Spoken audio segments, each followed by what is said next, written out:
અમદાવાદમાં આંતરરાષ્ટ્રીય પતંગ મહોત્સવ શરૂ થઈ ગયો છે ત્યારે પતંગ મહોત્સવમાં એક પતંગબાજની તબિયત લથડી હતી। ન્યૂઝીલેન્ડનો આ પતંગબાજ હતો। ગરમીને કારણે પતંગબાજની તબિયત લથડી હતી, જેને તાત્કાલિક હોસ્પિટલ ખસેડવામાં આવ્યો હતો।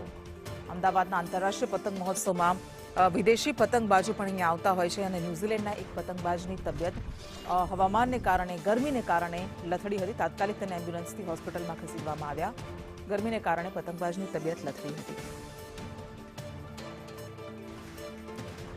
અમદાવાદનો આ આંતરરાષ્ટ્રીય કાઇટ ફેસ્ટિવલ પતંગ મહોત્સવ જે કેટલાય વર્ષોથી યોજાય છે અને વિદેશમાંથી પણ મોટી સંખ્યામાં પતંગબાજો આ મહોત્સવમાં ભાગ લેવા માટે આવી પહોંચતા હોય છે। ત્યારે ન્યૂઝીલેન્ડનો એક પતંગબાજ કે જે પતંગ મહોત્સવમાં પતંગ ચગાવવા માટે આવ્યો હતો, પરંતુ હવામાનને કારણે હવામાન અનુકૂળ ન રહેતા તેની તબિયત લથડી હતી। ગરમીને કારણે પતંગબાજની તબિયત લથડતા તાત્કાલિક એમ્બ્યુલન્સ બોલાવવામાં આવી અને તેને સારવાર અર્થે નજીકની હોસ્પિટલ ખસેડવામાં આવ્યો હતો। વધુ વિગત સાથે સંવાદદાતા કશ્યપ જોશી જોડાયા છે। શું વધુ વિગત? બિલકુલ, જે આંતરરાષ્ટ્રીય કાઇટ ફેસ્ટિવલ છે તે આજે થઈ છે અને